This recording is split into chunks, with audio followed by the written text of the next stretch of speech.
G'day! Hopefully you're doing well. It's Bruce from the Joinery Coach coming to you live on a Saturday morning. Well, actually, it's a Saturday afternoon. It's about 4 o'clock.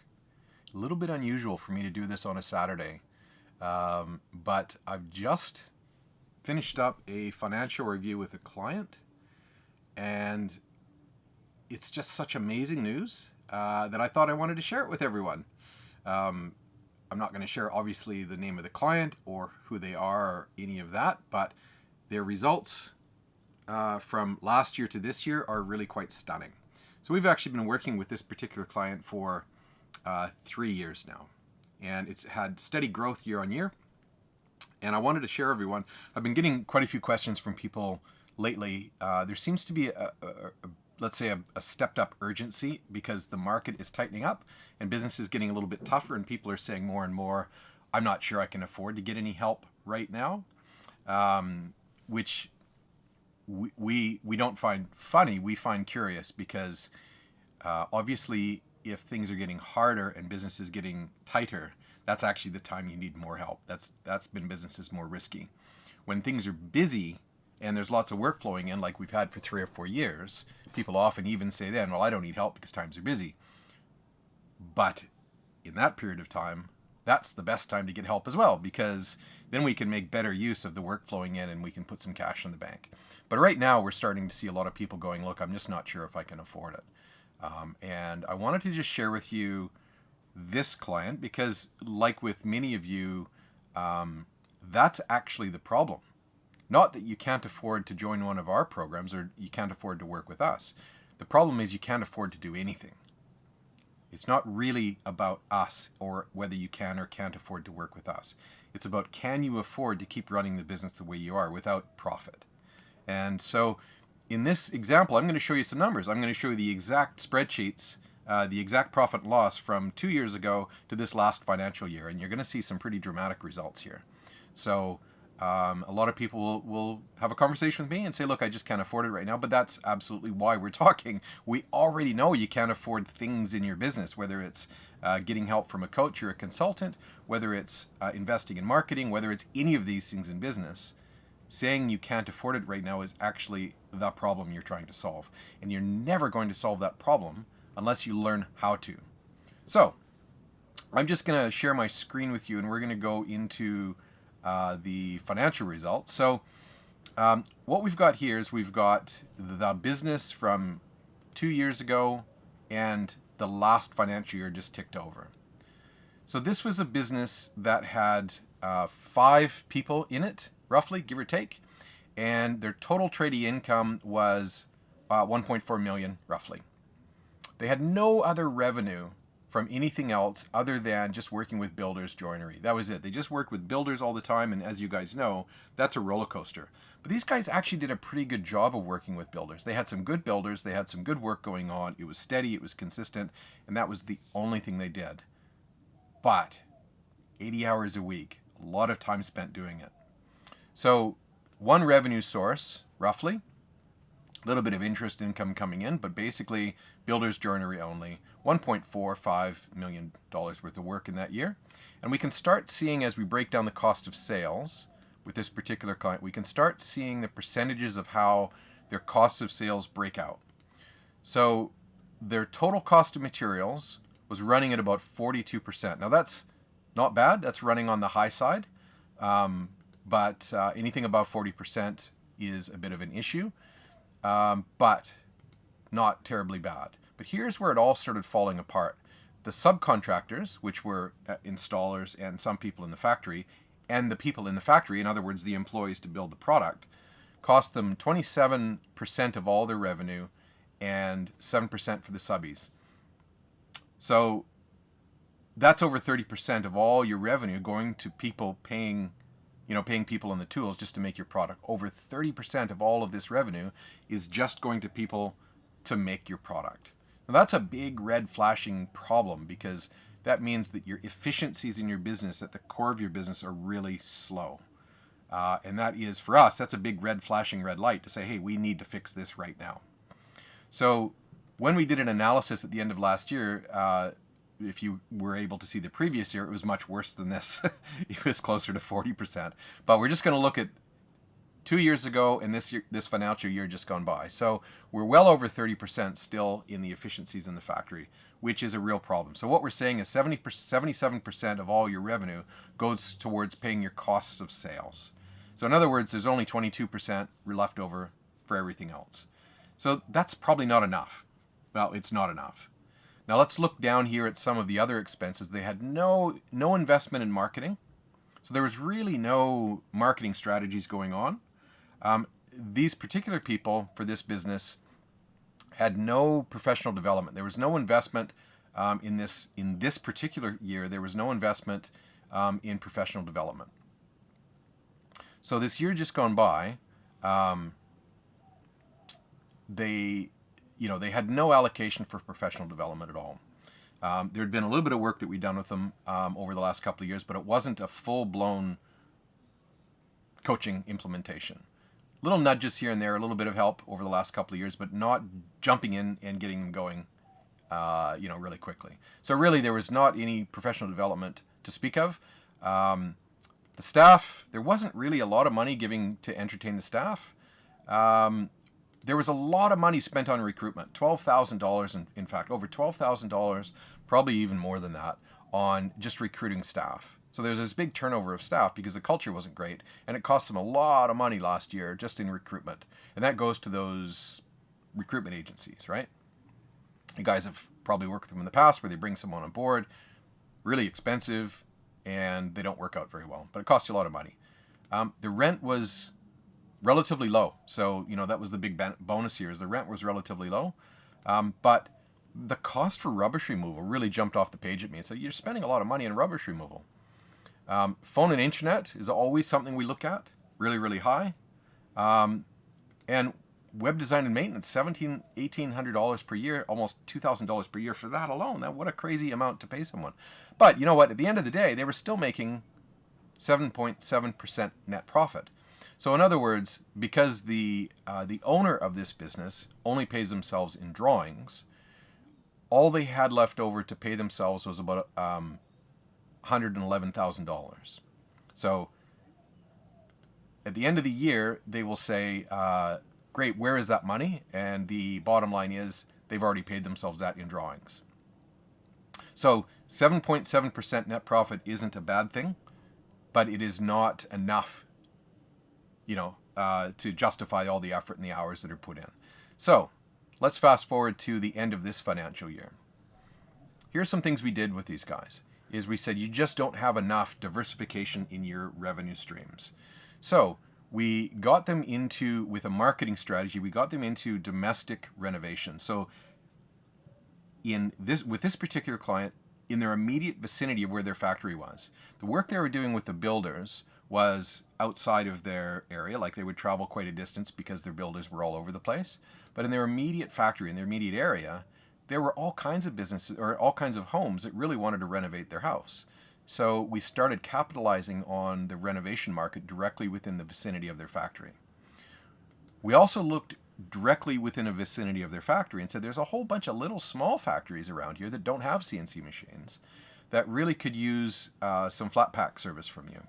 So we added extra revenue from a couple of different revenue streams, and that dramatically changed things.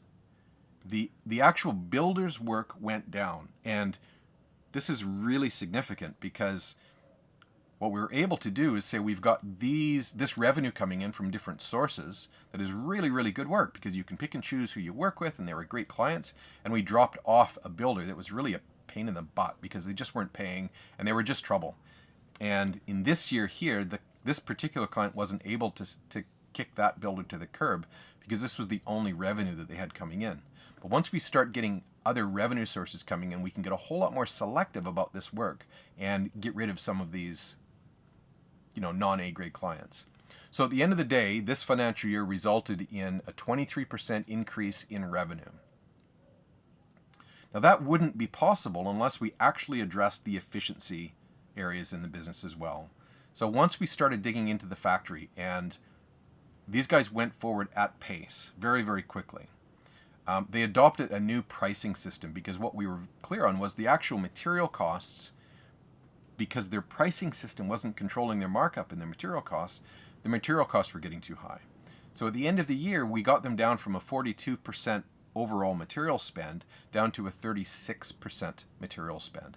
That's really dramatic. And that was driven solely by getting a better pricing mechanism in place, because the numbers are controlled now, and the numbers insist that your business turns out a certain way, because that's how numbers work. They only go one way as long as you add them up the right way.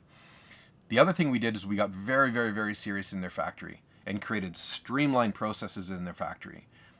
Yes, they did custom kitchens. Yes, they stopped setting a lot of their kitchens up on the factory floor. This was a big dramatic step for them, because when we're having these conversations with everybody on the team, their answer was, well, we have to set all our kitchens up because we have to find mistakes.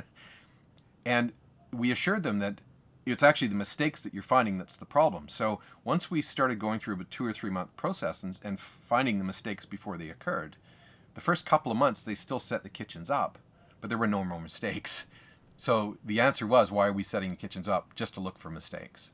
So after about 3 months of this financial year, there were no more kitchens being set up on the factory floor, except for the stuff that needed to be set up, because you have to trial and test bifold doors and other things. So it wasn't that everything didn't get set up, it was that the things that didn't need to be set up, which basically just blew out time, were just basically off the bench and onto the truck.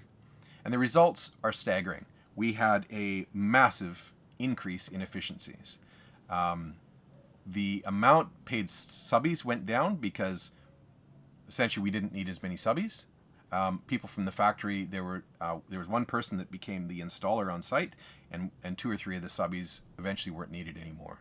So roughly 3% decrease in the amount that we paid the subcontractors, and a 5% decrease in how much we're paying in wages for people on the factory floor. But you'll notice here the actual amount that they were paid is roughly the same. In actual fact, the wages for production in labor is a little bit more this year, but percentage against revenue is dramatically less. And that's simply because our revenue has gone up, because our efficiencies have gone up. We've actually been able to do 23% more work and pay our people roughly the same thing. So this is a dramatic step forward. And you can see here that now we've got 33% of our revenue left over instead of 22%. So that's a dramatic decrease in cost of sales over 12 months. After we were able to start making some pretty dramatic changes in the big hitters, like your material costs and your labor costs, we can then dig into some of the other line items forensically and say, okay, well, marketing. You'll notice here that marketing was almost nothing, $650 on the year for marketing. What they actually did was they engaged our marketing agency, and it cost them $18,000 over the course of the year to engage in the marketing agency. Now, when you run through these business costs, you'll start to see that some of the additions to the business costs are significant. $18,000 this year compared to the year before, which almost had nothing in marketing. That's a pretty dramatic increase in what you're spending going to the marketing agency. The professional development, in other words, what they're paying themselves, what they're investing in themselves in our coaching program. In this particular year, they invested $36,000 in our coaching program. The previous year, they hadn't invested anything in the coaching program. That's a pretty dramatic addition to the cost side of things on the ledger. We'll just keep going here. You can also see an increase, dramatic increase in entertainment in staff, $1,500, roughly kind of nothing. Roughly $3,500 this past year in staff, having fun. And one of these notes here is feedback from the client. So things they've said is they've joined the marketing agency and it was a game changer for them. What it meant was the office staff or people that are running the business didn't have to worry about marketing anymore. It just started happening. That was the reason why this extra income came in, was because they invested this and they got close to $200,000 as a result of it. More than that, actually. So this investment gave them a massive payback. Game changer for sure. Coaching program, invested $36,000. Game changer for sure, as far as they're concerned. Invested more in the staff. Way better culture. No more turnover. People aren't leaving anymore because we actually not only just started having more fun with them, but we actually were committed to improving the staff culture. Some other line items that were dramatically different. Recruitment, which was, like I say, $12,000 the previous year. And this is not unusual for joinery businesses that I see to say, look, I'm investing a lot of money in recruitment because I can't find good people. So I'm just going to go to a recruitment agency and have them send me these guys. Part of the marketing strategies is recruitment. And when they needed to find one new staff member, that all happened through the marketing strategy. So they didn't need to invest in recruitment agencies anymore. It all happened through the marketing strategy and a recruitment strategy through marketing.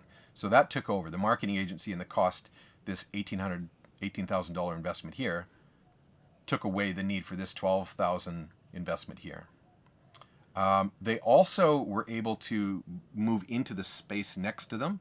So they increased their rent from $24,000 to $37,000. Significant increase in rent, but it dramatically increased their efficiencies in their factory.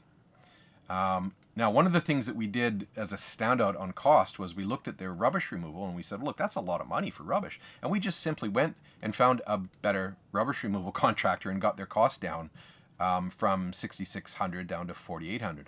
It's not a lot, but all these little things add up.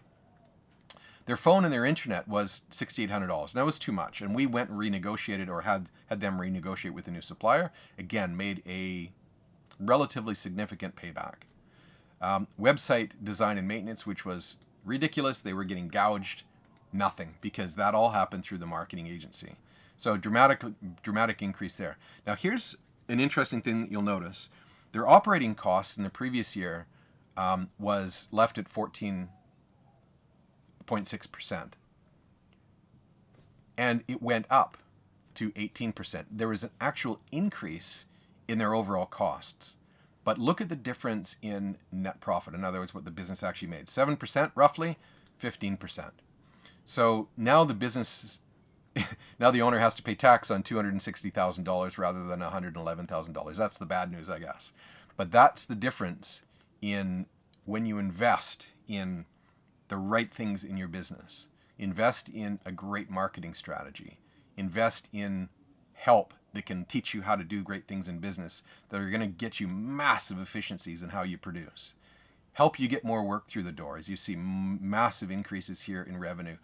And we're on track this year for, instead of being under 2 million, we're going to be on track this financial year at $2.6 million. Because now that we have found efficiencies in the factory, we can now accelerate this and move it forward at pace. Whereas the previous year, this was kind of like hitting the wall. This was the best that this business could possibly do, the way that they were operating. This was it. This was as good as it was going to get. And in this particular situation, they couldn't see how it was ever going to get any better. The owner is making, $100,000, $120,000 a year. That's about it. And high risk in business and a lot of hours. Here, now we've got the potential to double and triple this because we've got scalability and we've got flow happening at the core of the business. So that is a little bit of a breakdown on one of our amazing clients that I just did a little bit of a review with, and hopefully I've hidden all the names and haven't made anything. I don't see any names here, so good. I should have checked that earlier. But that's an actual client that we're working with, and like I say, 2 years ago we weren't really having any involvement with them prior to that, and that was their results prior to joining our program. So if anybody says to me, look, I'm not sure how I can afford it, I'm going, yeah, that's right. You can't afford a lot of things in business right now, and that's actually the problem. Can't afford to invest in that new machinery. Can't afford to invest in marketing that's going to get you over the hurdle. Can't afford to invest in yourself. But somehow you've got to find a way to make the investment that's going to get your business to that next level. And I've just given you a bit of an example as to what it looks like when you do invest in yourself. In other words, invest in better knowledge, better help. Your business will get to that next level. Hopefully this has been interesting and a little bit specific around numbers. So if anybody wants to learn more about how you can get the same help that this business got, send me a message, thejourneycoach.com, or there's multiple ways you can message me, but on our website, there's a book a call, and just book a call and we'll have a chat. These results, by the way, are typical. I've done this review today, which is a Saturday. I've spent 3 or 4 hours doing this review with this client, an hour with the client and a couple of hours on my own. This is typically what we see when we're working with people. Some get better results, but this is actually a pretty good result. In other words, this particular client that we're working with couldn't be happier because now they can see that this next year, 23, 24, is on track for doubling or tripling these results. So it's kind of changed their world. It's changed their whole perspective on how the future of this business and their life is going to look and feel. The only reason I'm here today showing you this, as you can see, I'm not, it's a Saturday. I have not even prepared for any of this as a presentation. But I was just so stoked to see these results and was so charged from having this client result that I thought I'd share it with everybody else. So have an awesome weekend. Again, if you want to chat, happy to book a call. Go to our website, thejournarycoach.com, and if you're in the hub watching this, send me a DM. All right, have an awesome weekend, guys. Cheers.